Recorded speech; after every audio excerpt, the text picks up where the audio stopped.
Suruh nyanyi. Bambang ini. Ibu udah nggak bisa nyanyi, itu udah mau mulai. Nyanyi Bambang. Aduh. Assalamualaikum. Oke, sambil nunggu kita kumpul, tunggu dulu sebentar. Oke, Ustadz udah datang. Sebentar ya Ustadz, lagi di Taruhin dong. No. Kunci. sebentar ya. Ternyata ada masalah teknis sebentar, belum.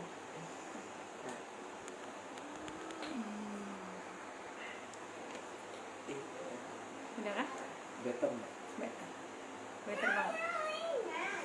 Baik. Maafkan backgroundnya. Assalamualaikum. Assalamualaikum warahmatullahi wabarakatuh, teman-teman. Suara saya kedengeran nggak? Karena backgroundnya agak rame nih kali ini. Ada yang kecil yang lagi teriak-teriak, kemudian yang tengah yang lagi ngaji. Kedengeran nggak suaranya?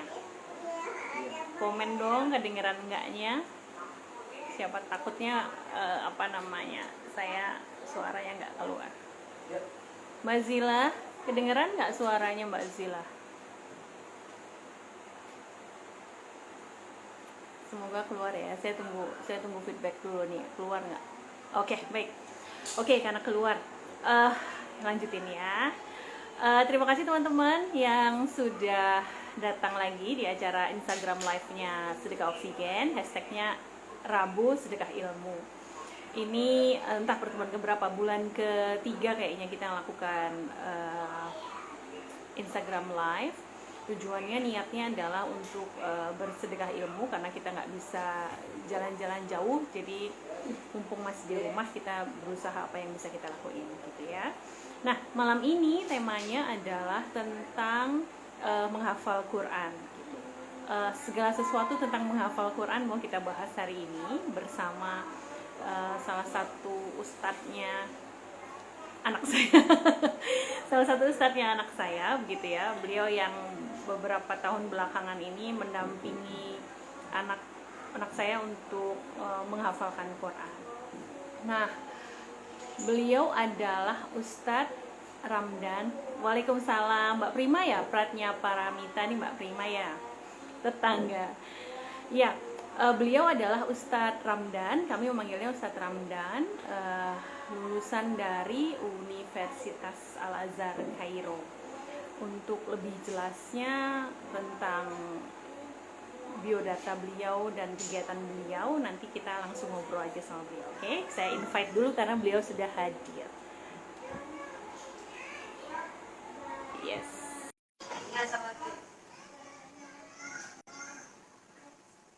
Waalaikumsalam warahmatullahi wabarakatuh, Mbak Asti. Saya sudah invite. Nah, ini dia, Ustadz sudah datang.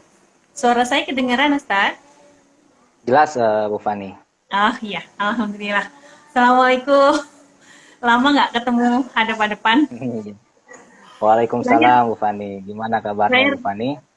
Alhamdulillah, baik Ustadz. Kayaknya terakhir ketemu saya perutnya besar sekali waktu itu, Ustadz ya. Iya, waktu hamil. Masih hamil adiknya siapa yang satu lagi terakhir itu? Iya, Jingga, yang paling kecil. Itu naik motor bertiga. Ya nih, pertemuan pertama dan terakhir saya kayaknya nih sama Ustadz waktu itu di masjid, masih hamil besar, naik motor sama Genta sama Putih. Baik Ustadz, terima kasih sudah bersedia hadir. Jadi setiap hari Rabu kami ini teman-teman dari komunitas Sedekah Oksigen tuh ngadain acara kayak begini. Temanya bisa berganti-ganti. Waktu itu sama Ustadz Kemal tentang Palestina. Kemudian juga nggak cuma tentang agama, kemarin itu tentang investasi saham syariah, tentang banyak hal. Nah, hari ini kami mau dengar tentang menghafal Quran. Segala sesuatunya tentang menghafal Quran gitu. Nggak cuma gimana caranya, tapi benernya perlu apa enggak sih gitu kita menghafal. Karena kan di luaran nih Ustaz, kan ada yang bilang nih, ngapain hafal sih kalau kita nggak paham? Mendingan anakku nggak hafalin deh, tapi yang penting dia apa istilahnya, melakukan kegiatannya sehari-hari itu memang berpedoman pada Quran. Nah, itu Dari situ sebenarnya pertanyaannya, kalau dari perspektifnya Ustadz gimana? Oke, bismillahirrahmanirrahim. Alhamdulillahirrabbilalamin. Wassalatu wassalamu ala rasulillah Muhammadin wa ala alihi wa sahabatihi ajma'in wa ba'du. Alhamdulillah, terima kasih banyak kepada Bu Fani atas waktu dan kesempatan untuk bisa sharing dengan kawan-kawan di komunitas sedekah oksigen ya. Alhamdulillah, tema pada hari ini kita akan mencoba berbincang-bincang mengenai seputar hal-hal yang berkaitan tentang menghafal Quran ya. Yang mana yang tren tahfidz Quran ini di akhir-akhir tahun belakang ini mulai ramai ya. Yang mana dulu mungkin waktu zaman saya kecil belum ngetren gitu kan. Saya pun nggak kepikiran untuk bisa menghafalkan Quran, mau menghafalkan Quran waktu umur-umur segenta, mungkin waktu genta, waktu SD. Dulu SD masih main-main segala macam. Tapi akhir-akhir sebelum saya pulang dari masjid itu, tahun 2017 itu saya melihat ini ada arus semangat dari umat Islam ingin lebih dekat dalam menghafalkan Quran ya. Dapat dilihat dari banyaknya acara-acara, terus banyaknya ya sekarang konten-konten yang berbau Qurani ya dari para hafiz-hafiz muda Quran ya.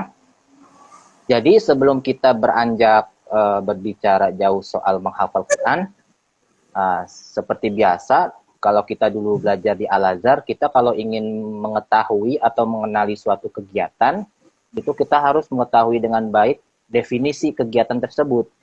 Sehingga kita punya gambaran secara umum apa sih kegiatan itu di dalamnya. Sehingga kita ketika melakukan kegiatan itu tidak berpaling dari pokok yang dimaksudkan dari kegiatan. Adapun kegiatan tahfidz Quran itu ya, menurut para ulama, adalah idkholu nasil Qur'ani ya, memasukkan teks-teks Quran ke dalam zakiro amikoh, ke dalam pikiran yang atau ingatan yang dalam ya, biihda riwayatihi al-talafuziyah, dengan riwayat yang berlaku. Jadi sekiranya dari definisi yang dipaparkan oleh ulama tentang kegiatan menghafal Quran ini ada 3 poin. Pertama, memasukkan teks Qur'ani. Jadi kita nggak dianggap menghafalkan Quran kalau yang dihafal bukan teks Quran, jelas itu ya. Kalau misalkan menghafalkan hadis atau menghafalkan bahasa Arab atau syair-syair bahasa Arab, walaupun semuanya sama bahasanya dengan bahasa Arab, itu tidak termasuk menghafalkan Quran. Walaupun bahasanya sama aja, misal baitun. Baitun itu bahasa Arab umum, tapi di Al-Quran ada. Tapi ketika kita menghafalkan baitun untuk umum, maka nggak dianggap menghafalkan Quran. Jadi seperti itu. Pertama, menghafalkan teks-teks Qur'ani. Yang kedua adalah dengan riwayat yang berlaku. Nah, ini penting yang harus diperhatikan ketika kita menghafalkan Quran, itu harus sesuai dengan riwayat yang berlaku. Maksudnya riwayat yang berlaku itu apa? Minimal ada 3 pokok dalam suatu riwayat bacaan Quran. Pertama adalah kefasihan huruf-huruf. Nah, jadi setiap huruf-huruf yang dilafazkan, yang diucapkan dari ayat-ayat dan surat Al-Quran itu harus sesuai dengan huruf-huruf bahasa Arab yang fasih. Nggak dianggap dikatakan dia telah menghafalkan Quran kalau misalkan huruf-hurufnya berbeda dengan ucapan-ucapan bahasa Arab yang asli ya. Nah, itu pertama. Yang kedua adalah dari hukum-hukumnya. Seperti hukum-hukum tajwidnya, matnya, hukum panjang pendeknya, gunnahnya, tebal tipisnya. Nah, kalau seorang dia membaca Al-Quran, tapi berlainan dengan hukum-hukum yang ini, maka dia juga nggak dianggap membaca Al-Quran, nggak dianggap menghafalkan Al-Quran. Lalu yang ketiga adalah dari segi tempat berhenti. Nah, jadi kekhususan Al-Quran ini salah satunya adalah dia dibaca nggak bisa asal tabrak. Ada komanya, ada titiknya, ada ayatnya. Nah, ini yang harus diperhatikan dalam menghafal Al-Quran juga.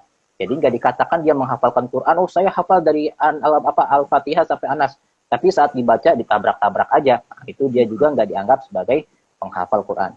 Jadi itu ya yang dimaksud dari riwayat yang berlaku, dari definisi menghafalkan Quran. Terus ke dalam ingatan yang dalam ya. Jadi nggak menghafalkan Quran itu bukan sekedar saya baca, terus saya setor ke guru, lalu lupa. Oh, saya udah menghafalkan Quran. Nggak seperti itu. Ya namanya menghafal Quran itu harus bisa dimasukkan ke dalam pikiran ingatan yang dalam. Nah, kalau udah ingatan yang dalam ini butuh proses, butuh kebersamaan yang lama, butuh seringnya baca. Nah, jadi menghafal Quran tuh bukan waktu yang misalkan, oh saya 1 tahun udah menghafalkan Quran. Enggak. Yang namanya menghafalkan Quran itu sepanjang umur, ya, sepanjang hidup, yang mana Al-Quran itu terus melekat dan bisa kita hadirkan saat kita dibutuhkan. Nah, itu dari definisi Al-Quran ya, definisi menghafalkan Al-Quran. Jadi kita di sini harus memenuhi, kalau ketika kita atau anak kita nanti ingin menghafalkan Quran, dia sesuai gak dengan kriteria 3 ini? Apakah dia menghafalkan teks Qurani, lalu dia membacanya dengan riwayat yang baik. Jadi jangan sampai, saya beberapa kali menyayangkan mendapati beberapa program maaf sekolah Islamic School ya, dengan program-program tahfidnya yang tinggi, tapi saat saya tes anak-anaknya, kamu sudah hafal berapa? Saya sudah hafal 8 juz, hafal 15 juz. Coba dibaca, tidak bisa. Saat saya hadirkan teks Qur'annya juga dia nggak bisa bacanya. Saat dibaca juga asal-asalan. Nah, ini sangat disayangkan ya program-program yang sekarang tersebar di beberapa Islamic School dengan semangatnya tinggi, tapi tidak memperhatikan kaidah-kaidah yang berlaku yang sudah ditetapkan oleh para ulama. Makanya sering dilihat disampingkan, maksudnya di sebelah mata proses menghafalkan Quran ini. Makanya nggak aneh sering muncul, kenapa sih harus ngapalin gitu kan? Toh nggak, apalagi ya maksudnya kalau saya sering dapetnya itu sangat pintar itu misalkan dari saudara-saudara kita yang liberal gitu kan, Islam tapi liberal. Nah, itu kan ngapain hafalin Quran gitu kan? Yang penting paham. Orang-orang yang hafal Quran malah nanti jadi teroris lah, rata-rata yang teroris tuh hafal Quran. Nah, ini yang perlu diperhatikan, karena yang namanya menghafalkan Quran itu adalah proses yang ada doabitnya, ada pakemnya, ada batasan-batasannya, dan ini menjadi sunnahnya atau adatnya para pendahulu kita dari golongan salaf. Tidak ada yang terlewat dari golongan salaf melainkan mereka menghafalkan Quran. Makanya di Al-Quran ini dikenal dengan adanya sanad yang tersambung, silsilah yang tersambung kepada Rasulullah. Yang mana silsilah ini selalu didapat melalui hafalan.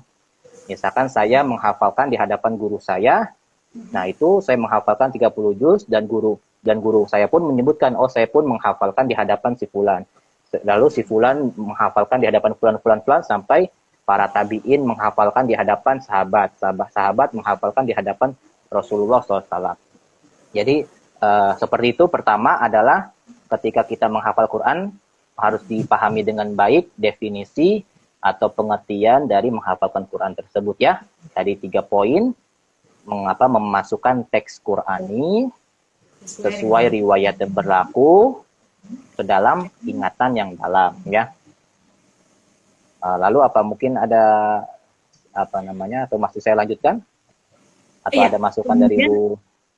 Enggak, kan nanti di akhirnya pasti yang nonton pada pengen tahu. Jadi yang penting caranya gimana. Tapi sebelumnya memang saya lebih pingin tahu kenapa dan itu background story-nya, kenapa sih kok kita perlu gitu menghafalkan Quran, Ustaz? Oke. Pertama, menghafalkan Quran ya, itu adalah kalau dari segi hukum syariat, itu nggak ada diwajibkan kita menghafalkan Quran ya. Yang diwajibkan dalam syariat itu adalah mengamalkan ajaran-ajaran agama yang terdapat dalam Al-Quran dan hadis. Adalah menghafal Quran itu adalah suatu karunia. Suatu karunia yang Allah pilihkan kepada beberapa hambanya. Jadi sangat berbeda orang-orang yang dia menghafalkan lalu mengamalkannya ketimbang dari orang-orang yang hanya mengamalkannya tanpa menghafalkannya. Beda. Karena kenapa? Karena menghafal itu butuh juhud, butuh usaha. Allah la tadiru la yudhi'u ajrul muhsinin. Allah tidak menyia-nyiakan usaha orang-orang yang baik. Wa may ya'mal mithqala dzarratin khairan yarah. Siapa yang melakukan suatu hal kecil walaupun hal baik, walaupun itu kecil pasti ada balasannya. Begitupun Al-Qur'an. Beda orang yang menghafalkan Quran, menyisakan waktunya untuk menghafalkan Quran, butuh usaha, butuh pikiran yang fokus, dengan orang yang tidak. Nah, jadi ganjarannya berbeda di sini. Makanya Rasulullah memuji orang-orang yang hafal atau yang pandai dalam Al-Qur'an. Al-mahiru bil Qur'ani ma'as safaratil kiramil barorah. Orang-orang yang mahir dengan Quran. Nah, bisa disebut mahir gimana sih? Nah, pastikan itu ada interaksi yang sering dengan Al-Quran kan. Gak mungkin orang itu dikatakan mahir terhadap sesuatu kalau dia interaksi terhadap sesuatu itu jarang-jarang. Orang misalkan dia dokter, mahir terhadap kedokterannya karena emang bergejelut di situ. Begitupun Al-Quran. Ketika seorang dikatakan al-mahir bil Quran, dia mahir terhadap Al-Quran, maka dia bergejulut pasti tiap hari dengan waktu yang banyak dengan Al-Quran. Dengan keseringannya terhadap Quran, maka dia mengenali dengan baik isi-isi Al-Quran. Nah, dengan mengenalinya dengan baik, dia maka menghafalnya, sehingga bisa dapat mudah dihafalkan ya. Sesuai janji Allah, walaqad yassarnal Qur'ana lidzikri fahal min muddaqir. Lalu, kenapa sih Al-Quran itu harus maksudnya harus di sini. Sebenarnya ulama menyebutkan harus ya, seperti kita dulu di Al-Azhar, Syekhul Azhar bilang laisa azhari man lam yahfazil Quran laisa bi azhari gitu kan. Siapa yang nggak menghafalkan Quran itu nggak bisa menyebutkan dirinya lulusan Al-Azhar. Kenapa? Para ulama Al-Azhar dulu menghafalkan Quran. Gak mungkin dia akan memahami isi Al-Quran kalau dia tidak berinteraksi banyak dengan Al-Quran. Nah, salah satu orang yang berinteraksi banyak dengan Al-Quran adalah para penghafalnya. Gak mungkin bisa dihafalkan kalau interaksinya nggak banyak. Nah, itu maksud indikasinya gitu kan. Pemahaman yang baik terhadap agama membutuhkan interaksi yang lebih terhadap Al-Quran. Nah, interaksi terhadap Al-Quran yang banyak Al-Quran ini hanya didapati oleh para penghafal Quran karena butuh keseringannya. Lalu banyak pokoknya hadis-hadis, ayat-ayat yang memuji keutamaan para penghafal Al-Quran yang senantiasa menjaga waktu, lisannya, matanya, pikirannya untuk membaca Al-Quran. Al-Quran pertama kita kenapa dia harus dihafal? Kan nggak perlu dibaca, nggak perlu kalau dihafal nggak istilahnya nggak paham artinya apa manfaatnya gitu kan. Nah, ini karena anggapan seperti ini tidak muncul karena tidak pahamnya sendiri dari definisi Al-Quran tersebut. Al-Quran itu kan definisinya kalamullah al-mu'jiz al-munazzal ala rasulillah al-muta'abbad bitilawatihi. Nah, ini kita fokus pada al-muta'abbad bitilawatihi. Yang menjadi ibadah berbuah ibadah, menjadi ibadah, dari ibadah berbuah pahala, dari pahala akan menghantarkan ke surga. Nah, menjadi ibadah dengan membacanya. Nah, di sini apa keutamaan Al-Quran dari ibadah yang lain? Hanya dengan membacanya tanpa ada paham itu Allah sudah memberikan pahala. Allah berkata dalam salah satu hadisnya, man qara'a harfan wahidan minal Qur'ani falahu bihi hasanah. Siapa yang membaca satu huruf dalam Al-Qur'an maka dia akan mendapatkan satu kebaikan dari pahala. Dan satu huruf itu seperti apa? Wala aqulu alif lam mim harfun, kata Rasulullah. Aku tidak katakan alif lam mim itu satu huruf, tapi alif satu huruf, harfun, lamun harfun, wa mimun harfun. Jadi setiap huruf yang kita baca, walaupun kita tidak kita tidak paham, kita akan mendapat pahala ketika kita niatkan untuk beribadah ta'abud. Nah, jadi kita seorang muslim yang kesehariannya adalah bagaimana mencari perhatian Allah agar Allah memberikan kebaikan, keberkahan pada kehidupan kita. Salah satunya dengan memperbanyak ibadah. Dan ibadah yang paling mudah dan yang paling enak itu adalah membaca Quran. Walau hanya dengan membacanya, tidak perlu paham gitu kan. Tadi kan definisinya al-muta'abbad bitilawatihi. Yang menjadi ibadah, menjadi pahala atau menjadi ibadah ketika membacanya. Nah, sekarang bagaimana seseorang itu bisa membaca Al-Quran kalau dia nggak mengenalinya dengan baik?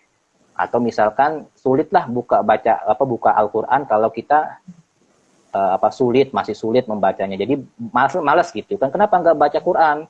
Karena malas gitu kan. Karena sulit. Nah, di situ karena nggak paham gitu kan. Kalau dialah beranggapan, kenapa kamu membaca Quran? Karena saya ingin beribadah kepada Allah. Nah, pasti dia akan lebih semangat belajarnya, sehingga dengan seringnya belajar itu dia akan mudah. Nah, dari mudah itu nanti akan menuju hafal gitu ya. Jadi maksudnya menghafal Quran itu akan lebih memudahkan kita untuk bisa beribadah kepada Allah melalui wasilah Al-Quran. Itu pertama. Lalu banyak ya tadi ya saya sebutkan ayat-ayatnya, misalkan seperti di surat Al-Fatir itu, Tsumma awrasnal kitabal ladina stofaina min ibadina. Allah memilihkan, Allah mewariskan, seperti ini diperhatikan, Allah mewariskan kitabnya ini Al-Quran kepada hamba pilihannya. Nah, ini perlu dicatat.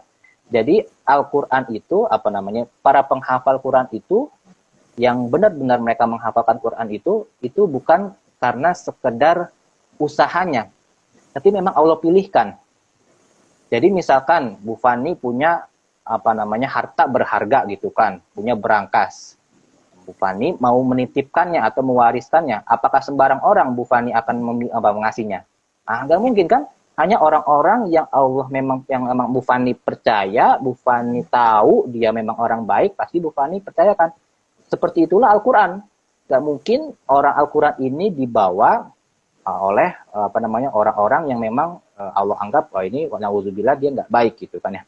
Makanya penghafal Quran yang sejati itu harus dibarengi dengan akhlak yang baik. Sampai-sampai Rasulullah berkata dalam salah satu hadisnya, kita dilarang membawa mushaf ke daerah yang penuh orang kafir, yang penuh peperangan. Karena kenapa? Takut Quran ini akan dibawa oleh orang-orang yang bukan ahlinya gitu ya. Jadi itu pertama pilihan. Jadi memang agama nggak mewajibkan, tapi inilah karunia.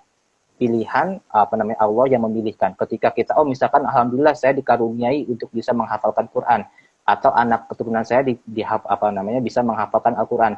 Alhamdulillah ini adalah salah satu, mudah-mudahan Allah telah memilih anak saya atau diri saya untuk bisa ke dalam golongan-golongan yang baik gitu kan. Nah, itu pertama pilihan. Lalu motivasi lagi misalkan al-mahiru bil Qur'ani ma'as safaratil kiramil baroroh. Jadi orang yang mahir baca Quran itu bersama para malaikat yang mulia. Kalau terjemah umumnya itu, kalau di buku-buku hadis terjemah, artinya mereka yang mahir membaca Quran atau yang paham Quran, yang hafiz Quran itu bersama bersama malaikat yang mulia. Tapi dari hadis ini saya pernah dapat satu tafsiran yang menarik ya.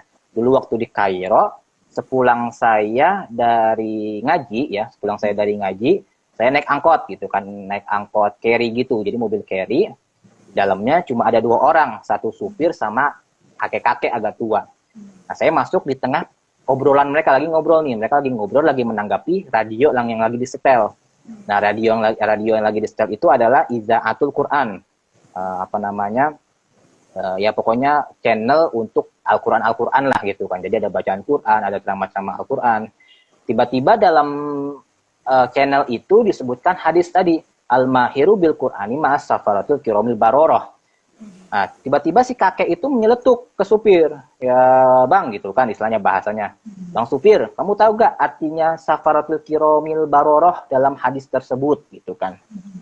Nah, supirnya bilang, saya nggak tahu Syekh gitu kan. Syekh artinya kakek gitu kan. Saya di belakang sambil dengerin nyimak mereka. Saya nggak tahu Syekh, emang apa gitu kan. Langsung Syekh itu, kakek itu langsung menjawab, as-safaratul kiramil baroroh humun nabiyun wasiddiqun wasyuhada iwassolihun wahasuna ulaika rafiqah. Siapa sih safaroh al-kiram baroroh ini? Mereka adalah para nabi, para siddiqin, para syuhada, para solihin. Mereka lah sebaik-baik komunitas, sebaik-baik teman. Dari pernyataan itu, di situ saya dapat tafsiran baru. Jadi siapa yang menghendaki dirinya ingin selalu ditemani oleh komunitas-komunitas yang baik, maka hendaknya dia dengan Al-Quran. Di situ yang saya langsung cara tersirat saya memahami seperti itu. Langsung dia jadi pegangan saya. Jadi kalau saya, apalagi kan saya kemarin dari Mesir, saya pulang di Indonesia takut nih, nanti saya kerja di mana, jadi apa segala macam, kayaknya masih ada kegundahan gitu, pulang di Indonesia nanti jadi apa. Tapi saya dari hadis itu, dari pemahaman tafsir seperti itu, saya langsung yakin gitu kan. kalau saya mahir dengan Al-Quran, selama di Mesir ini saya pelajari Quran dengan baik, saya pasti insya Allah jamin akan dikumpulkan selalu dengan komunitas-komunitas terbaik, duta-duta terbaik. Kan artinya di lafaz di hadis itu kan safaroh, kirom, baroroh. Safaroh itu kan arti umumnya kan duta. Ya, duta-duta. Safaroh, kirom, terbaik. Kirom itu yang baik, mulia. Kirom itu mulia, baroroh yang baik. Nah, secara umum yang mungkin kita bisa artikan para duta-duta terbaik Allah di muka bumi gitu kan. Nah, jadi setiap yang ingin mendapatkan komunitas yang masih khawatir akan, saya komunitasnya nanti di mana? Maka hendaknya dia berpegang dengan Al-Quran, agar mahir dengan Quran, bisa menghafalkannya. Nanti insya Allah akan masuk dalam jaminan Allah, dia selalu dikumpulkan dalam komunitas yang baik. Alhamdulillah saya merasakannya. Saya masuk tahun keempat, saya di Indonesia setelah pulangan dari Mesir.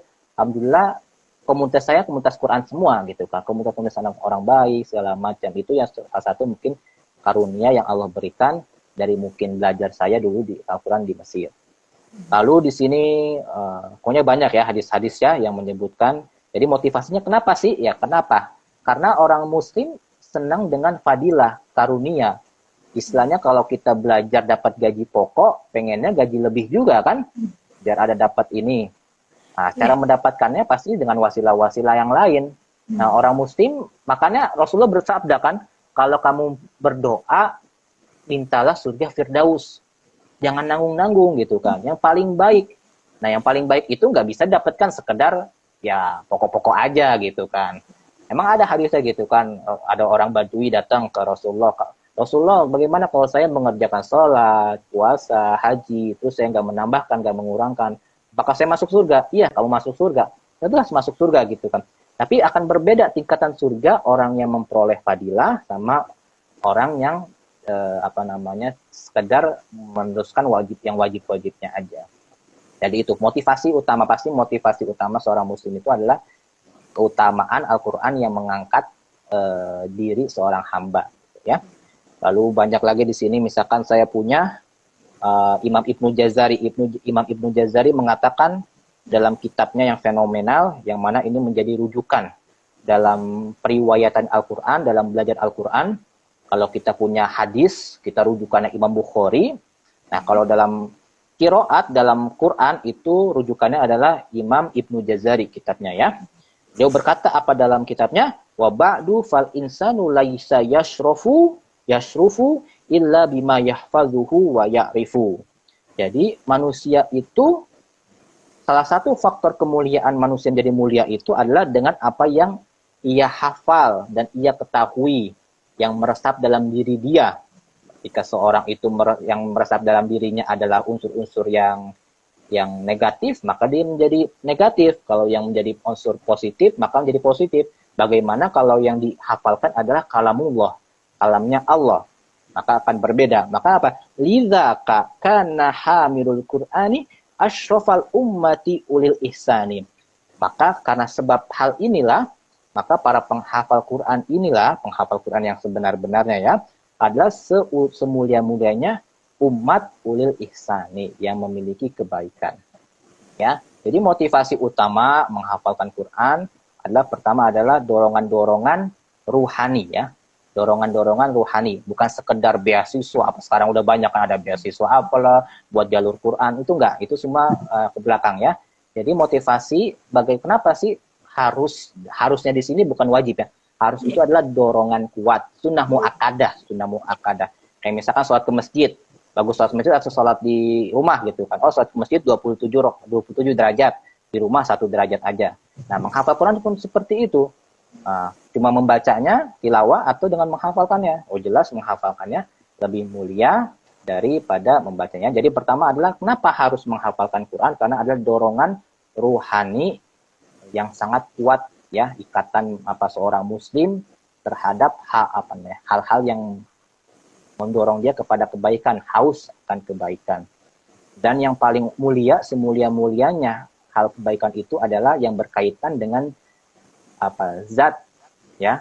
Jadi ya manusia, zatnya manusia. Nabi.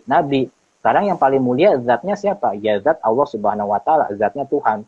Nah, yang paling berkaitan dengan Allah langsung adalah Al-Quran itu sendiri, nah kalamullah ya. Lalu dikatakan lagi, di sini ada Imam Asy-Syatibi, beliau berkata, wa ba'du fahablullahi fina kitabuhu fajahid bihi hiblal ida mutahabbila. Nah, di sini beliau katakan bahwasanya Al-Qur'an tali penyambung antara kita dengan Allah adalah kitabnya, yaitu Al-Qur'an. Maka fajahid bihi, sungguh-sungguhlah untuk mempelajarinya, untuk menghafalkannya, ya. Sehingga bisa keterkaitan kita dengan Al-Quran itu sangat kuat. Jadi dengan menghafalkan Quran akan berbeda lah. Orang yang sekedar membaca dengan yang menghafalkan Quran, interaksinya akan lebih banyak yang menghafalkan. Di situ makanya kenapa orang penghafal Quran itu identiknya mereka orang-orang yang ya dekat gitu, misalnya mereka dikatakan para ulama yang dekat dengan hubungannya dengan Allah, ya karena interaksi dengan Al-Quran itu lebih dengan orang sekedar yang membaca gitu kan. Lalu banyak dikatakan hadis gitu kan, siapa yang ingin berbicara kepada Allah gitu kan, ya teks Arabnya saya agak lupa. Dalam hadis itu kata Rasulullah, siapa yang ingin berbicara kepada Allah maka hendaklah ia mendirikan sholat. Saya ingin keluh kesah, saya ingin mencurhatkan segala kegundahan saya, maka saya ambil wudhu lalu berdiri untuk sholat. Di situ posisi kita berbicara kepada Allah. Tapi jika seseorang ingin Allah berbicara dengannya, Allah ingin berbicara dengan Al-Quran, maka bacalah Al-Quran. Kita nggak mungkin membaca Al-Quran kalau masih susah, masih apa. Dan orang hafal Quran itulah orang yang paling dekat dan paling mudah dengan Al-Quran. Kenapa? Nggak mungkin dia bisa hafal kalau bacaannya belum mudah. Nggak bisa, misalkan saya bilang hafal Quran, tapi bacaannya masih terbata-bata, masih susah. Karena proses yang sampai mudah itu, sehingga menjadi ringan dalam baca Quran. Karena ringan, akan indikasi akan lebih banyak membaca Al-Quran. Jadi, itu ya, kenapa tadi ya, misalkan ada muncul, kenapa haruskah kita menghafalkan Quran? Nah, tadi adalah semata-mata dorongan ruhani ya. Tapi harus diperhatikan tadi ya, menghafalnya harus sesuai dengan definisi. Jadi jangan sampai kita didorong dengan semangat, tapi kita tidak memperhatikan apa yang dikatakan ulama tentang menghafalkan Quran. Karena ini penting sekali ya. Jadi harus kita arahkan ya, khususnya semangat-semangat giroh umat Islam di Indonesia, khususnya kaum muda, kaum milenial yang sedang menghafalkan Quran. Jadi nggak sekedar menghafal tapi tidak sesuai dengan riwayat yang berlaku, hanya fokus pada yang penting hafal cepat, 1 tahun saya hafal, banyak-banyakan gitu kan, atau dilagu-laguin gitu kan, merdu-merdu, bagus merdu, tapi harus diperhatikan ada ini kaidah-kaidah yang berlaku. Baik. Jadi itu ya kenapa harusnya kita menghafalkan Quran. Mungkin kesimpulannya memang nggak ada kata harus gitu, karena memang tidak ada perintahnya. Kalau harus kan berarti perintah, tapi kita yang perlu gitu kan ya. Benar. Kita kira-kira begitu ya Ustadz ya. Kita yang perlu. Iya, itu perlu.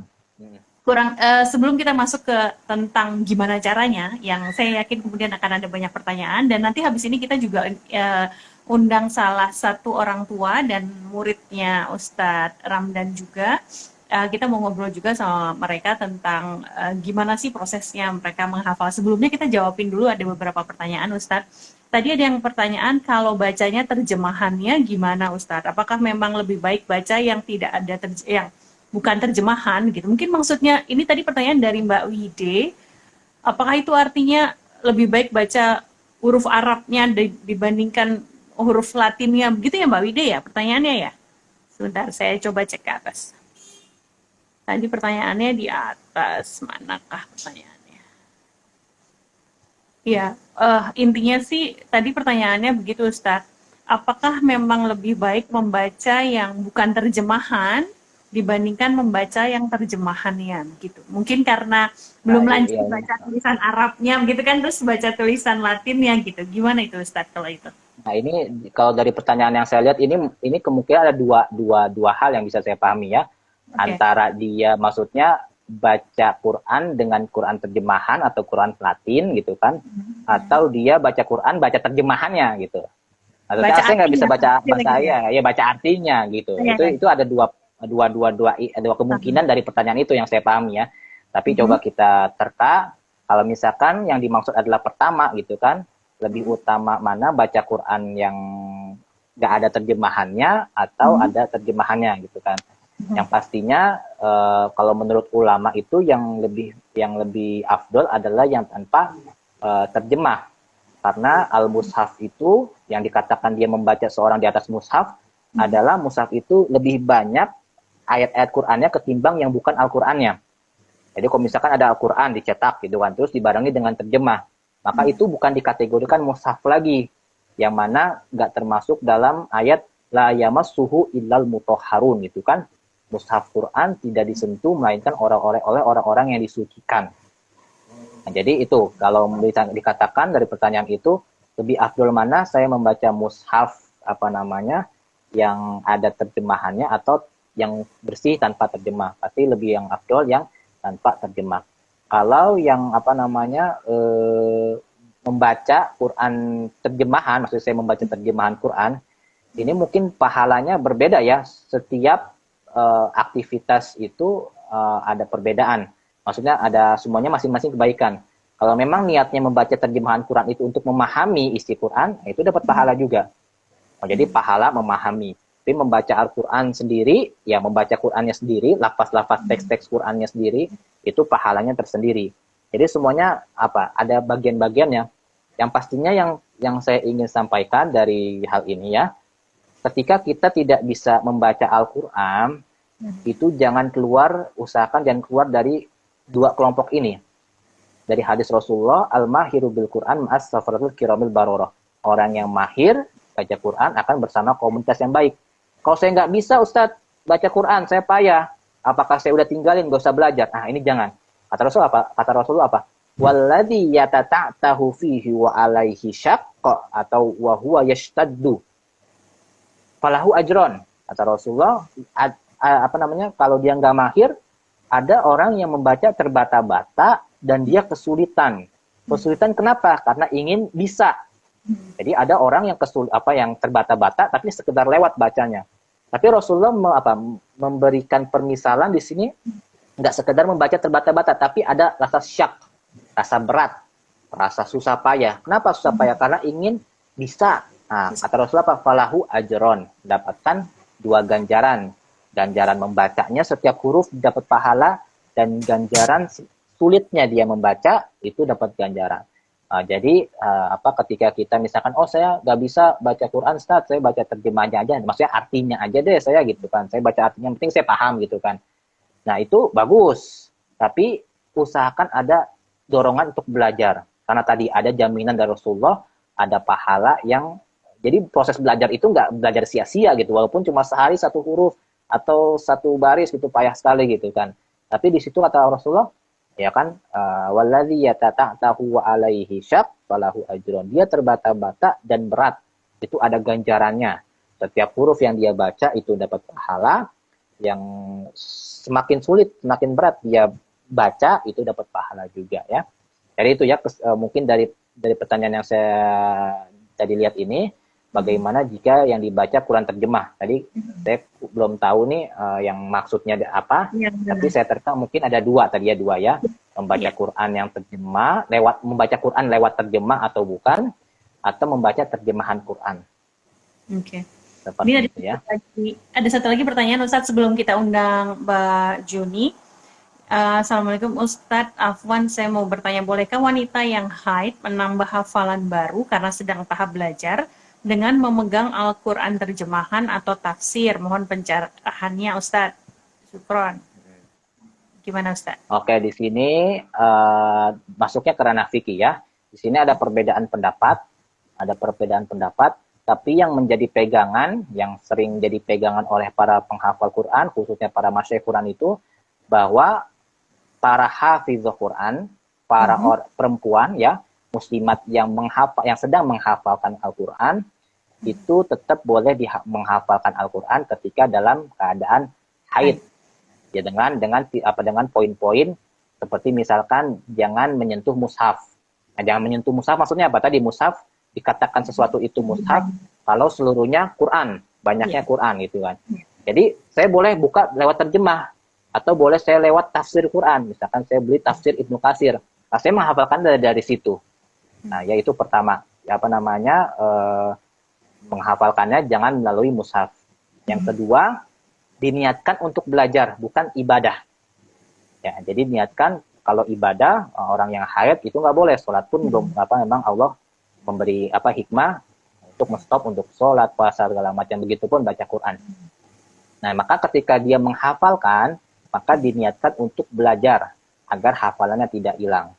Nah, jadi itu ya pendapat yang dipegang, ya, pada asalnya pokoknya ini perbedaan pendapat, ada yang bilang nggak boleh, nggak boleh menghafalkan Quran, ada yang membolehkan. Nah, kebanyakan para guru-guru, para masyaikh ahli Quran itu biasanya untuk santri akhwatnya atau santri perempuannya muslimat itu membolehkan dengan dua arahan tadi. Pertama, menghafalkannya tanpa melalui mushaf, jadi kita boleh baca dengan terjemah atau dengan tafsir Quran. Yang kedua adalah diniatkan untuk belajar, untuk agar hafalannya tidak hilang. Oke? Seperti itu, Allah alam. Baik Ustadz, terima kasih. Saya invite Mbak Juni dulu ya sebentar sambil kita ngobrol lagi lanjut. Nah teman-teman, berikutnya saya juga undang salah satu muridnya Ustadz Ramdan, namanya Zaidan. Assalamualaikum Zaidan. Assalamualaikum. Waalaikumsalam warahmatullahi wabarakatuh, Mbak Fani, Ustadz. Iya, Sekali karena dari HP, jadinya agak sedikit. Ini nggak apa-apa ya Mbak Fani ya, tuh berdua gitu. memang bisanya cuma HP Mbak, kayaknya setauku. Kalau dari laptop lebih susah. Baik. Oh ya, oh gitu. Ya, baiklah. Teman-teman kita udah invite ini, jadi kita udah ambil dari 3 sisinya. Kalau menurut dari Ustadz Ramdan tuh udah diambil 3 sisinya menghafal Quran. Ada gurunya Ustadz Ramdan, tadi kita udah dengar perspektifnya. Dan saya juga mau dengar perspektifnya dari Mbak Juni, orang tua dari Zaidan. Zaidan ini juga yang dalam proses untuk menghafalkan Quran. Hai adik, pakai kerudung biru.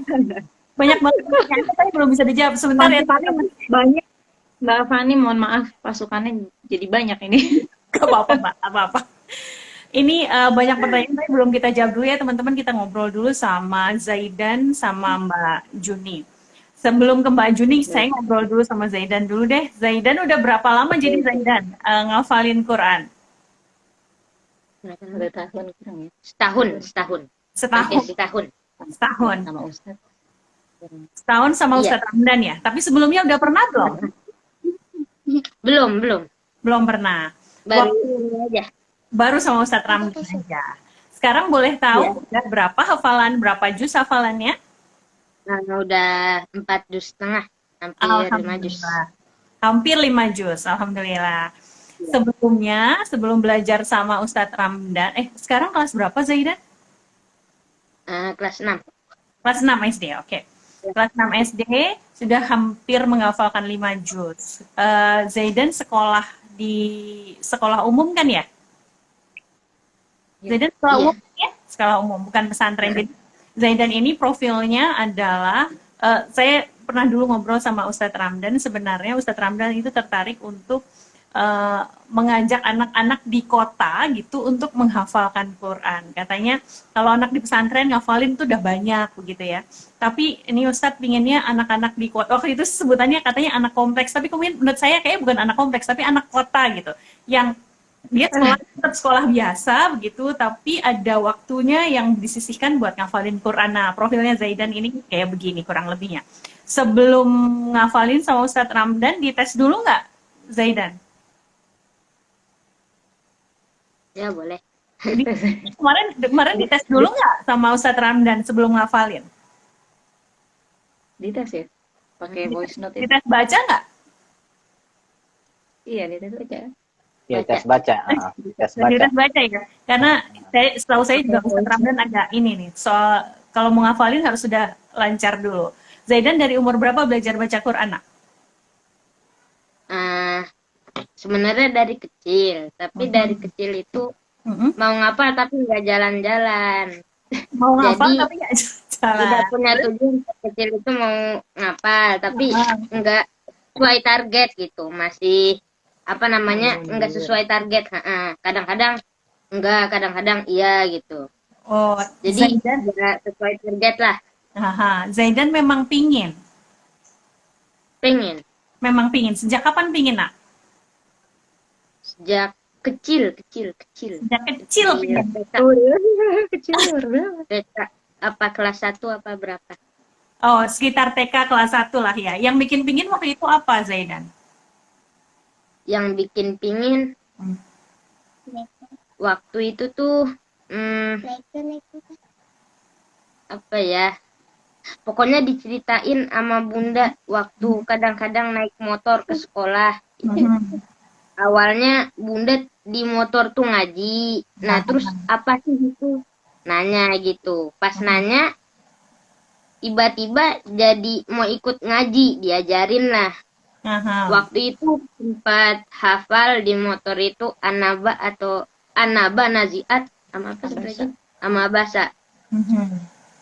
Nah, habis itu mulai muncul mau ngapal, tapi enggak sesuai target tadi. Gak sesuai targetnya Zaidan. Maksudnya Zaidan bikin target sendiri. Iya. Maksudnya. Nah, maksudnya mau setiap hari lah, tapi enggak. Kadang-kadang lewat, kadang-kadang bolong. Iya, itu masalahnya kalau nggak ada dedicated teacher memang begitu ya, agak susah ngafalin ya. Baik deh, Zaidan, selamat ngafalin ya. Sekarang Tante boleh ngobrol sama siapa? Sama Mama ya. Sebentar ya Zaidan. Oke. Tetap semangat ya, Nak. Iya, Tante. Mbak Juni. Iya, Iya Mbak Fani. jadi apa triknya?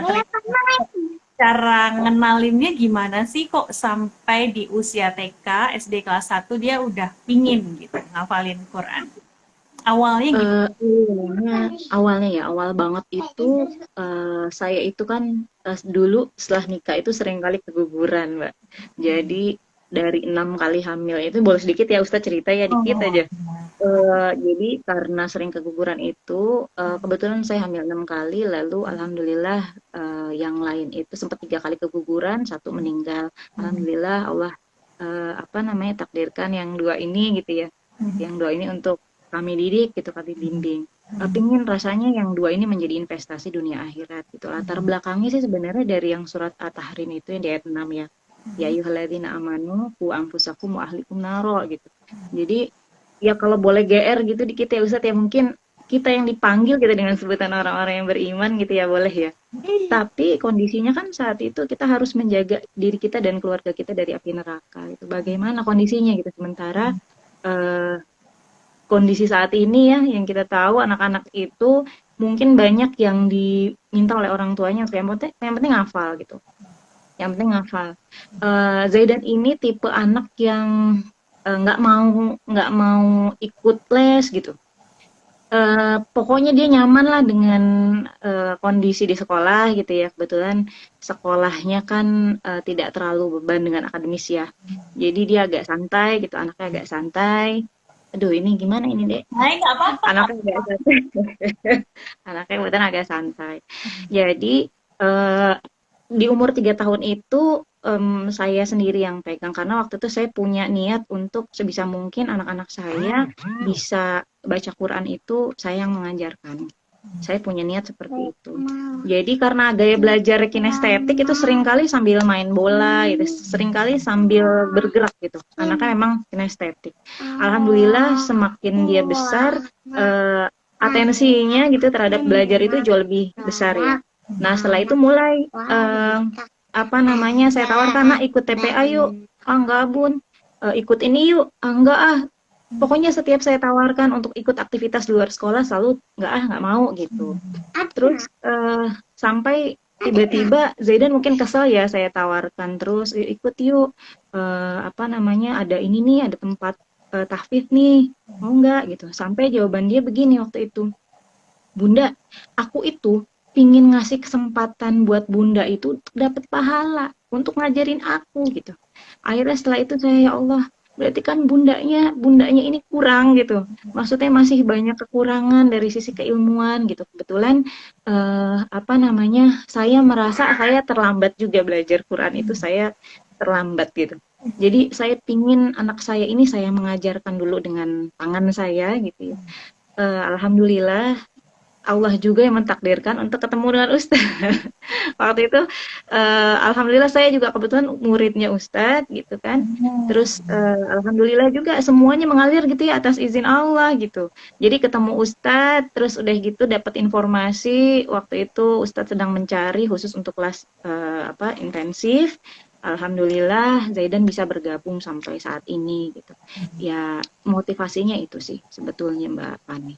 Begitu. Ada Kenzi juga kayaknya lagi nonton. Hai Kenzi, ini teman sekelasnya Zaidan juga tuh. Kenzi baru. Kenzi kelas 6, kelas 6. Kenzi sama Genta.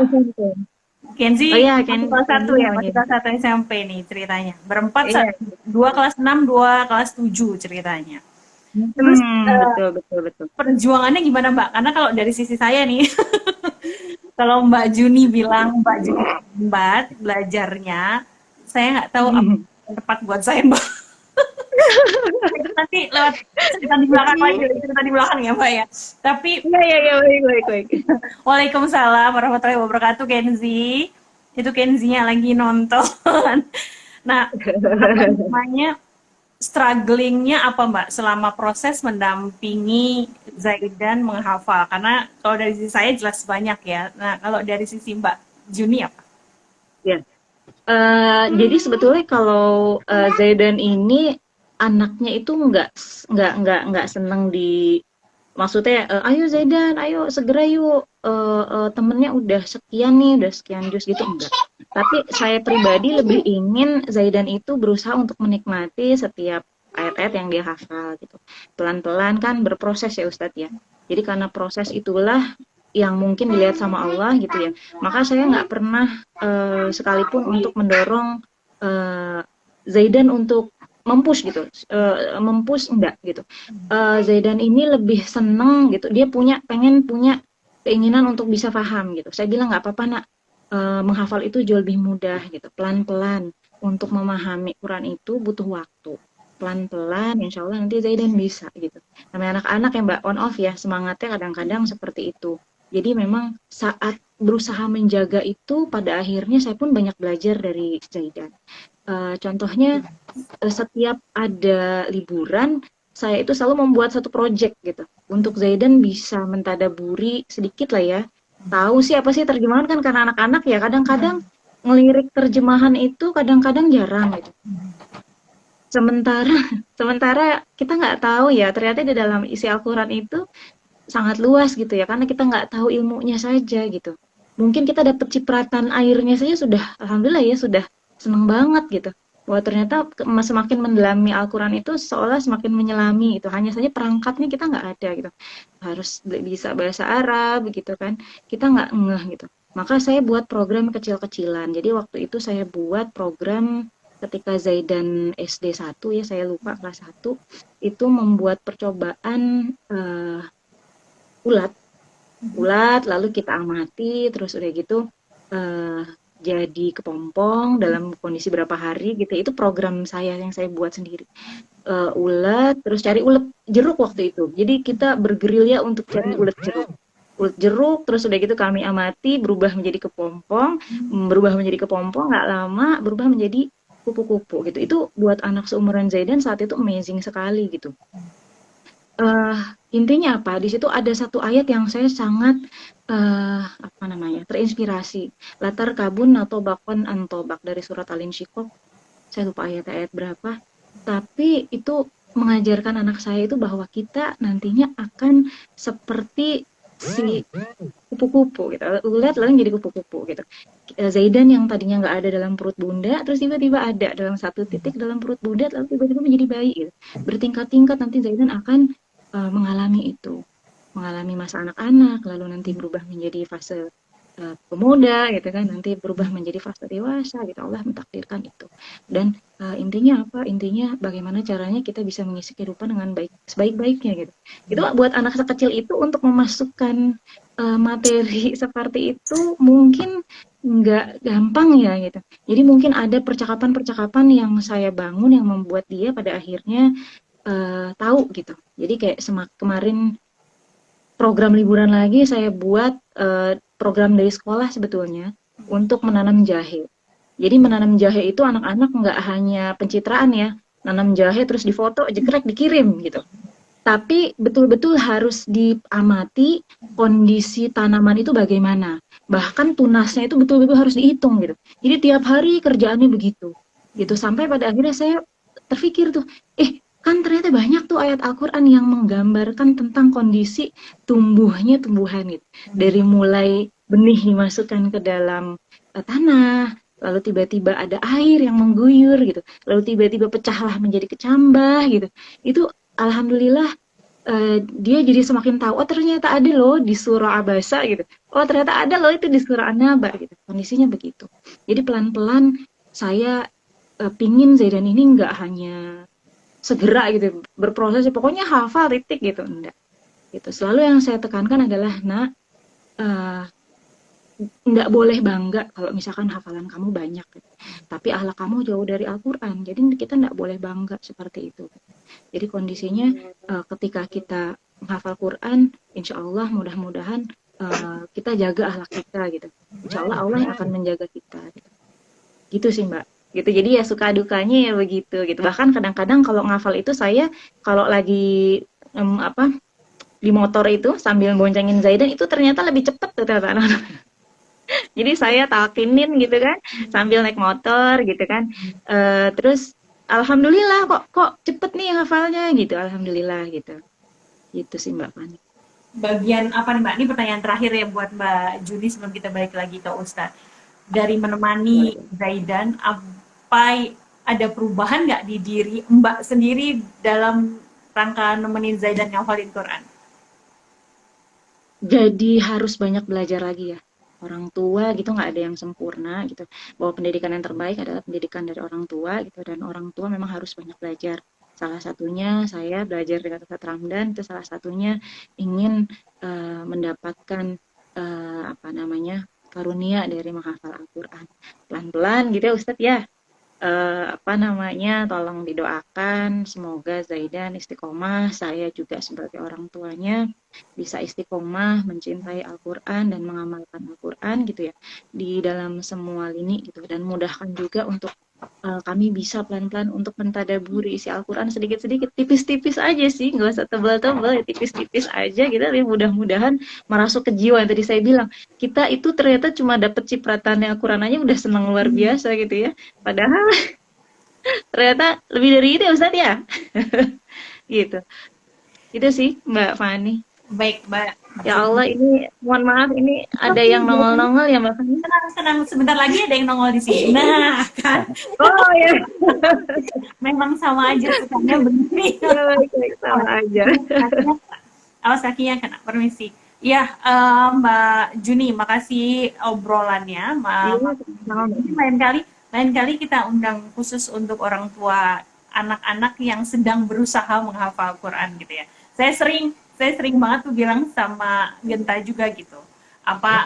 Mari kita sebut kita sedang menghafal gitu, karena istilah pakai awalan penghafal itu kayak terlalu berat gitu. Jadi mari bilang aja kita sedang menghafal gitu. Nah, nanti kita kapan-kapan kita undang deh para orang tua dari anak-anak yang sedang menghafal gitu, biar kita ngobrol-ngobrol gimana naik turunnya gitu. Karena saya sih banyak turunnya emang naiknya, karena kayak rasanya ketinggalan gitu ya, ini anak cepet amat sih, ampun gitu rasanya, ibunya ketinggalan di belakang.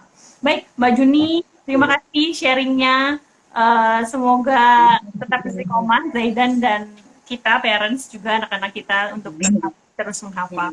Makasih ya Mbak ya sharingnya. Sama-sama Mbak Fani. Baik, Wanda. Iya, sama-sama. Om. Waalaikumsalam warahmatullahi wabarakatuh. Baik Ustadz, balik lagi ke Ustadz nih. Jadi sebenarnya cara yang paling ada nggak sih cara yang paling mudah gitu? Susah ya? Ada ya cara mudah ya?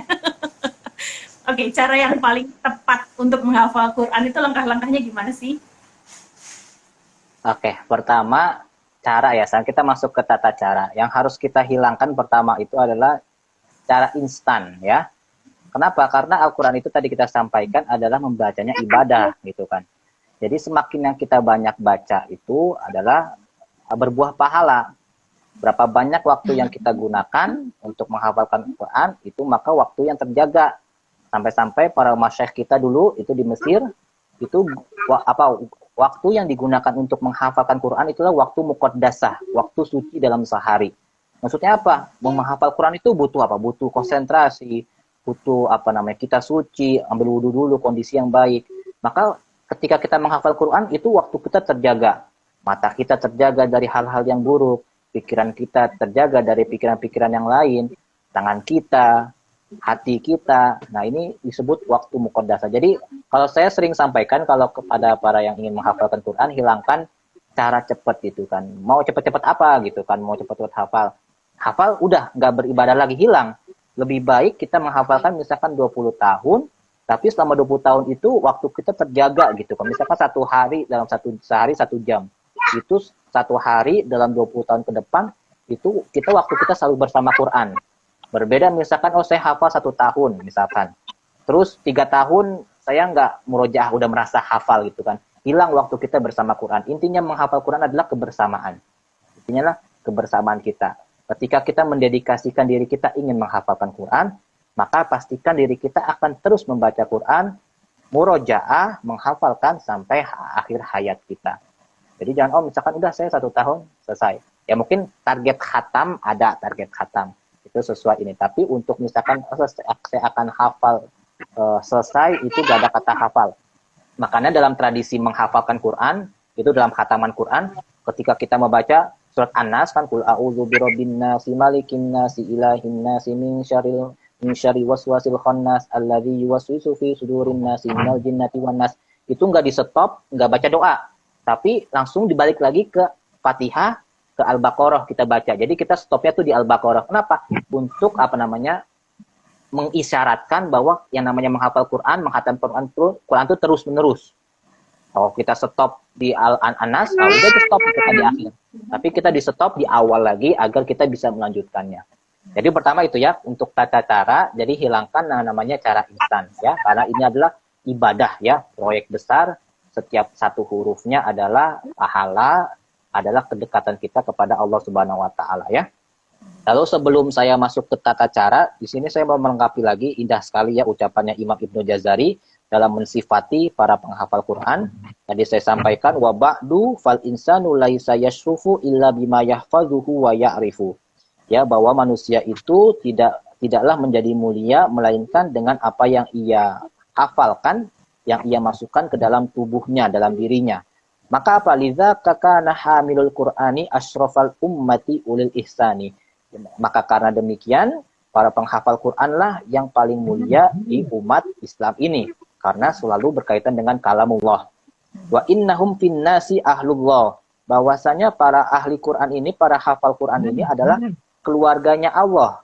Keluarganya Allah di muka bumi ini. Sebagaimana di hadis Rasulullah, lillahi ahlina finnas gitu ya. Allah memiliki keluarga di kalangan manusia. Siapa itu?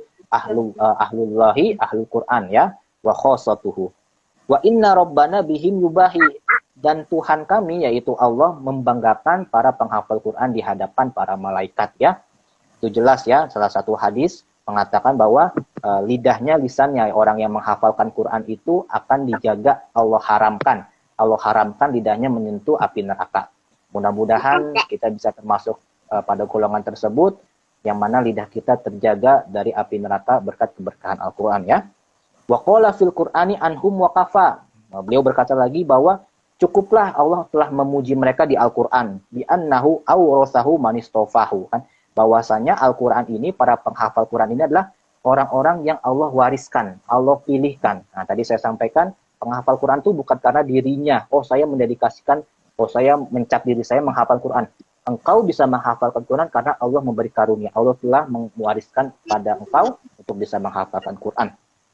Wa huwa fil ukhra syafi'un musyaffa. Nah, ini yang paling mungkin menjadi motivasi kita, motivasi ruhani ya, bahwa para penghafal Quran itu adalah nanti di akhirat sebagai syafi'un musyaffa, orang yang diberi wewenang sama Allah untuk memberikan syafaat kepada keluarganya.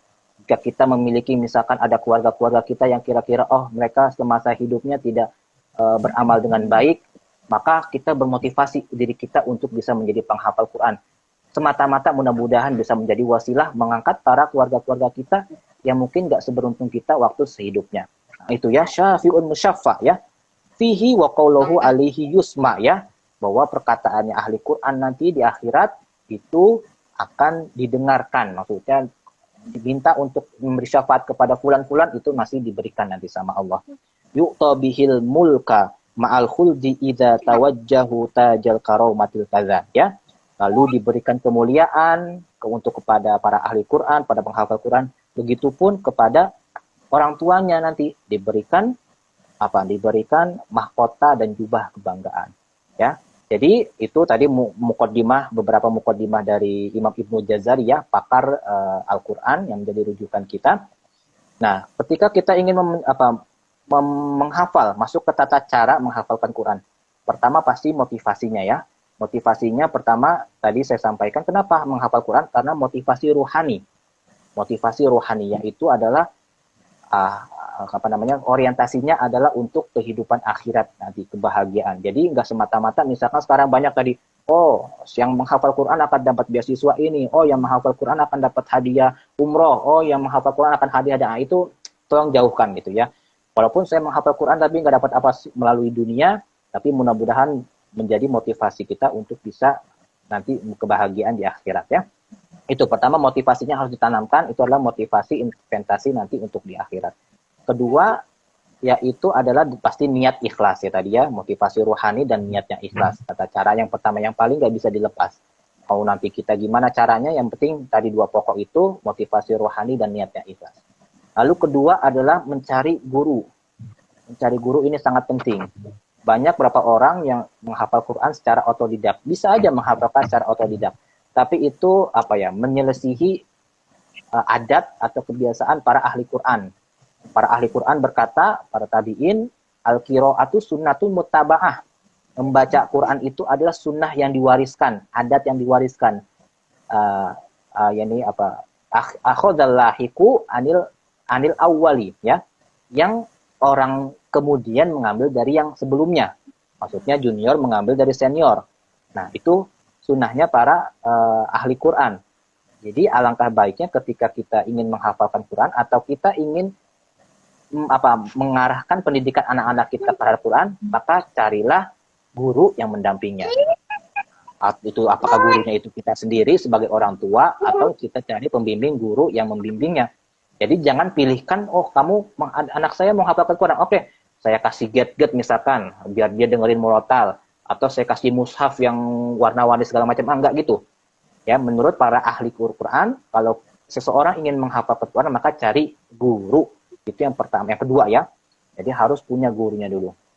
Baru nanti setelah dia punya guru, nanti dari guru itu dia membimbing. Nanti pakai mushafnya yang bagaimana, nanti bagaimana kadarnya. Sebenarnya sih intinya dua itu aja ya. Maksudnya nanti untuk teknis secara lapangan itu akan berbeda setiap orang. Tapi intinya kedua poin ini yang nggak bisa dilepaskan, yang harus kita pahami. Ya, tadi niat ruhani, motivasi ruhani, dan niat yang ikhlas, terus memiliki guru. Nah, hanya harus memiliki guru. Sehingga nanti guru tahu, misalkan kayak saya, si Zaidan seperti ini tipikalnya, maka targetnya seperti ini. Kalau si Genta seperti ini, Kenzi seperti ini, Haidar seperti ini. Nah, jadi adatnya para ahli Quran, masyayikh Quran seperti itu. Ini orang-orang dia mengetahui yang cocok untuk muridnya itu. Lalu yang ketiga, yang pasti yang nggak bisa dilepaskan juga adalah waktu muqaddasah tadi ya, waktu suci. Jadi kita kalau ingin menghafalkan Quran nggak bisa sesenggang waktu, nggak bisa waktu sisa, nggak bisa. Yang namanya menghafalkan Quran butuh kondisi yang sangat luar biasa. Harus suci, harus tenang, fokus. Jadi kita kalau ingin saya ingin menghafal Quran, saya ingin menghafalkan Quran, maka harus dalam sehari itu disiapkan. Itu waktu muqaddasah, waktu-waktu suci yang terlepas dari hal-hal di luar Al-Quran. Nggak usah lama-lama, setengah jam, 1 jam. Misalkan saya waktu yang nggak bisa diganggu, waktu yang pas itu yang nggak bisa diganggu itu setelah subuh. Oke, dari setelah subuh sampai syuruk 1 jam atau 45 menit.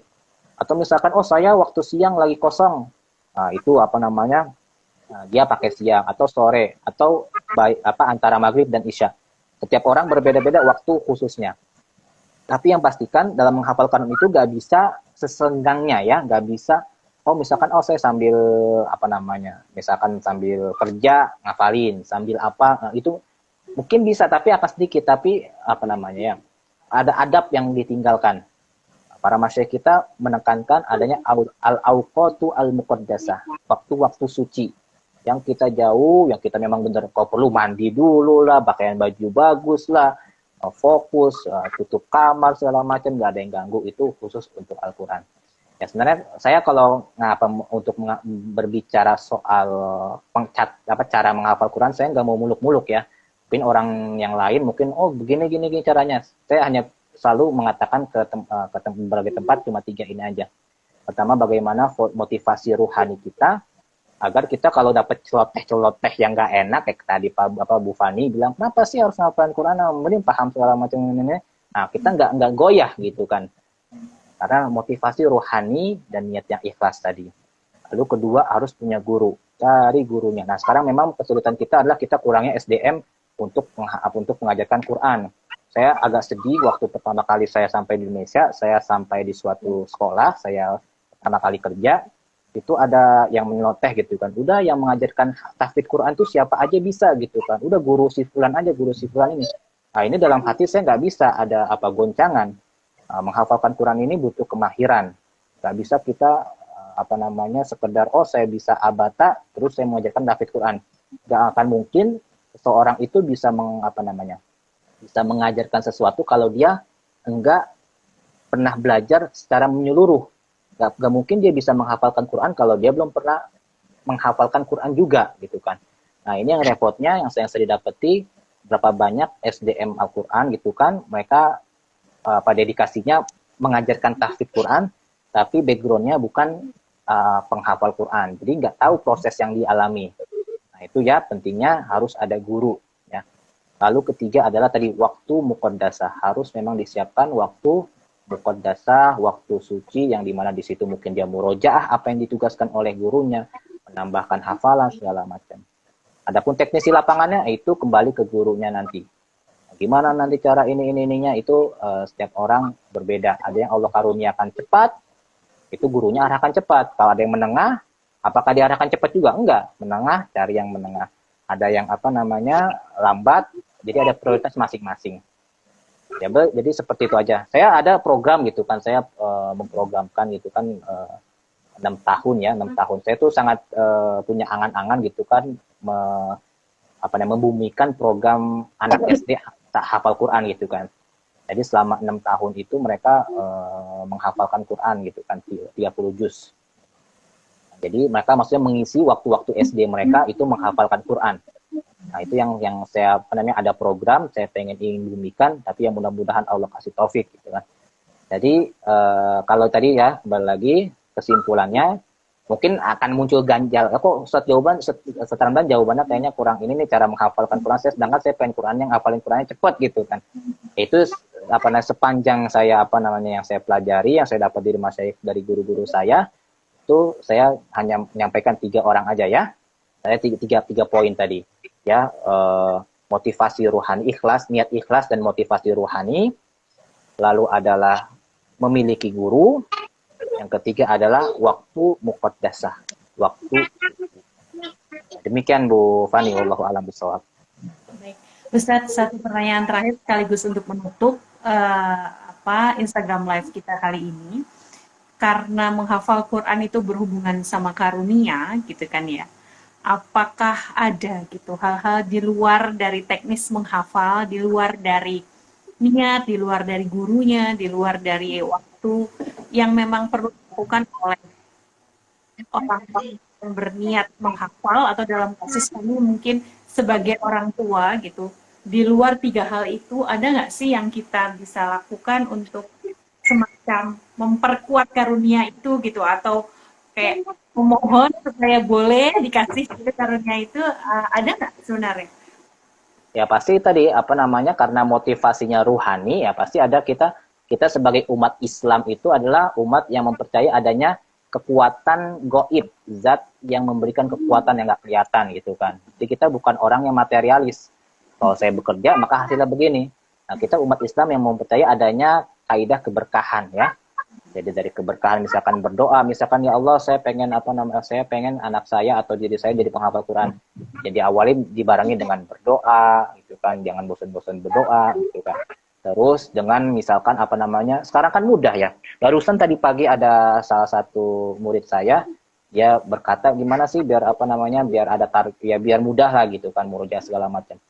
Saya sampaikan gitu kan, sekarang teknologi sekarang tuh sangat mudah sekali kita untuk dekat dengan Al-Quran. Contohnya dengan HP kita. Kita hanya perlu membiasakan aja.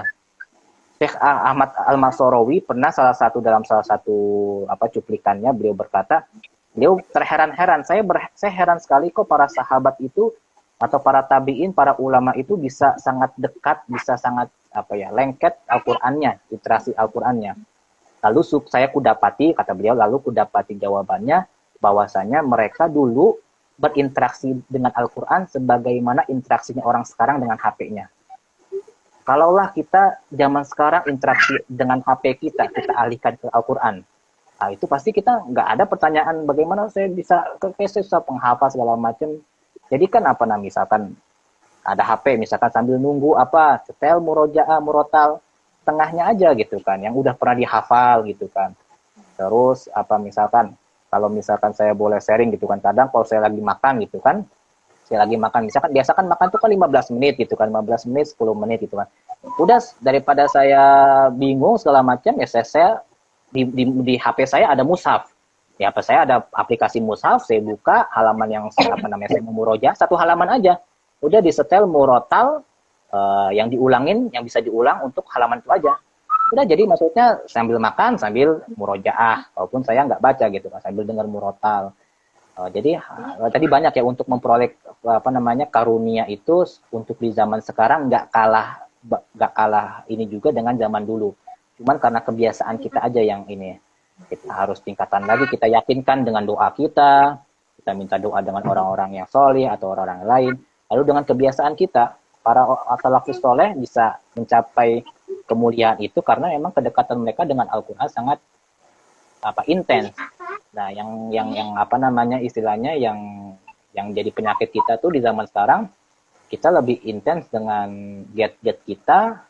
Kalau dibuka dengan Quran itu gak masalah gitu kan. Tapi sekarang ya mungkin untuk buat status Instagram, buat main game gitu kan. Andaikan 1 menit, 2 menit dipakai untuk mengulang satu ayat, 2 ayat itu dalam 1 tahun, 3 tahun itu sudah terkumpul gitu. Jadi seperti itu Bu Fani kurang lebihnya karunia tadi. Selain 3 itu mungkin tambahannya sedikit tadi kebiasaan ya, dengan doa dari doa kita. Karena kita mempercayai adanya keberkahan. Lalu yang kedua adalah tadi merubah kebiasaan kita. Kita harus bisa membiasakan seperti para ahli-ahli Quran juga. Satu pertanyaan terakhir dari yang dengar itu adalah lebih penting murojaah atau ziyadah, Ustaz? Semuanya ada porsinya masing-masing. Semuanya jadi gak bisa ada penting murojaah, ada lebih penting murojaah atau ziyadah. Yang namanya murojaah itu ada ininya, semuanya penting gitu kan. Ketika saya ingin menghafalkan Quran, itu pasti harus ada kadarnya. Oh, saya sehari harus ada, ya, istilahnya dalam menghafalkan Quran itu ada 2 proses. 2 proses yang harus ditekuni dan nggak bisa dipisahkan. Yaitu menambah, mengulang, menambah, mengulang, menambah, mengulang. Itu satu paket. Itu ditaruh di waktu awqat muqaddasah tadi, waktu suci itu. Tinggal dibagi. Oh, saya misalkan saya menghafal menambahnya saya cuma kuatnya misalkan setengah halaman, murojaahnya misalkan ya setengah juz atau 1 juz. Itu di waktu itu aja gitu, hanya waktu muqaddasah itu. Tinggal seseorang, nah makanya tadi pentingnya memiliki guru, sehingga guru tuh ngarahin. Nah, saya beberapa ada murid-murid saya itu, Ustaz gimana cara murojaahnya? Saya buatkan kartunya, ini buat murojaah. Kamu nambahnya segini, kamu murojaahnya segini. Nah itu pentingnya memiliki guru. Sehingga murid itu ada ada gambaran dia. Jadi nggak ada sekarang pertanyaan seperti penting ziyadah atau murojaah. Semuanya sama, itu satu paket, nggak bisa dipisahkan. Baik, terima kasih Ustadz atas sharingnya hari ini, juga segala apa tips-tips ya. Mbak Juni ini katanya yang dengar salah satunya muridnya Mbak Juni di Tahsin 2. Itu tadi dia makanya. Udah guru juga di ngajar Quran. Boleh kita tutup sesi ini dengan sedikit doa mungkin buat kita semua sekaligus para pendengar biar kita bisa aminkan semoga ada kebaikan di dalamnya. Oke ya, kita tutup. Kita sama-sama membaca istighfar 3 kali. Astagfirullahaladzim, astagfirullahaladzim, astagfirullahaladzim. Kita awali dengan Fatihah. Semoga dengan keberkahan Al-Fatihah Allah menjaga kita dari segala hal-hal yang kita tidak senangi, yang tidak diinginkan, khususnya dalam kondisi pandemi ini. Semoga diri kita, keluarga kita, orang-orang di sekeliling kita dijaga dari musibah ini. Dan bagi yang kaum muslimin yang terkena musibah, semoga Allah mengangkat derajatnya. Ala hazinnya wa kulli a'mali sholihat. Al-Fatihah. A'udzubillahi minasyaitonir rajim. Alhamdulillah rabbil alamin arrahmanir rahim. Iyyaka na'budu wa iyyaka nasta'in. Ihdinas siratal mustaqim. Siratal ladzina an'amta 'alaihim ghairil maghdubi 'alaihim waladdallin. Astaghfirullahaladzim, astaghfirullahaladzim, astaghfirullahaladzim. A'udzubillahi minasyaitonir rajim. Bismillahirrahmanirrahim. Alhamdulillah rabbil alamin hamdan syakirin hamdan na'imin hamdan yuwafi ni'amahu wa yukafi'u mazidah. Ya Rabbana lakal hamdu kama yanbaghi li jalali wajhikal karimi wa li 'azimi sultanik. Allahumma shalli ala sayidina Muhammad wa ala ali sayidina Muhammad. Allahumma shalli ala sayidina Muhammad. Allahumma shalli wa sallim wa barik alaih. Allahumma ighfir lana wa li ikhwanina alladhina sabaquna bil iman wa la taj'al fi qulubina ghillan lil ladzina amanu rabbana innaka ra'ufur rahim. Allahumma ighfir lana wa li walidina warhamhum kama rabbawna shighara wa li jami'il muslimina wal muslimat wal mu'minina wal mu'minat al ahya'i minhum wal amwat innaka sami'un qaribun mujibud da'awat ya qadiyal hajat. Rabbana la tuzigh qulubana ba'da idh hadaitana wa hab lana min ladunka rahmah innaka antal wahhab. Rabbana atina fid dunya hasanah wa fil akhirati hasanah wa qina adzabannar. Rabbana taqabbal minna innaka antas sami'ul alim wa tub 'alaina innaka antat tawwabur rahim. Subhana rabbika rabbil izzati amma yasifun wa salamun alal mursalin walhamdulillahi rabbil alamin. Terima kasih sekali lagi Ustadz, Mbak Juni atas sharingnya malam hari ini. Semoga bermanfaat buat teman-teman semua yang dengerin. Ada beberapa pertanyaan terlewat, tapi nanti kalau mau dapat jawabannya minta tolong di DM aja di Instagramnya segala ya Ustadz. Mbak Juni kalau mau tahu dari sisi orang tuanya. Baik, terima kasih sekali lagi atas waktunya. Semoga kita bisa ketemu lagi dalam kondisi yang lebih baik, nggak lewat online. Sama Juni. Amin. Baik, assalamualaikum warahmatullahi wabarakatuh. Saya Waalaikumsalam warahmatullahi wabarakatuh. Saya ini ya sebentar. Bisa ini Mbak di Anda silang di atas. Di silang ya. Anda Ya, Mbak. silang. Makasih banyak ya Mbak Fani. Ya, Assalamualaikum. Waalaikumsalam warahmatullahi wabarakatuh. Baik, agak saya tutup dulu ya. Salah satu sesi Instagram Live yang saya harus bekerja keras supaya nggak kelihatan terharu banget ya. Teman-teman, mungkin terdengar too good to be true gitu ya. Rasanya Mbak Juni guru ngaji, kemudian Zaidan jadi berusaha menghafal Quran gitu. Ustadz Ramdan yang sempat kuliah juga di Kairo, di Al-Azhar gitu ya. Tapi saya pribadi mau mengingatkan siapapun kita dulu, sejauh apapun dulu kita hubungannya sama Quran, sama Allah, menurut saya kita berhak tetap buat minta supaya anak keturunan kita jadi bagian dari komunitas khusus yang disebut sama Ustadz Ramdan. Buat itu tetaplah minta, tetaplah ngeyel dalam tanda kutip sama Allah.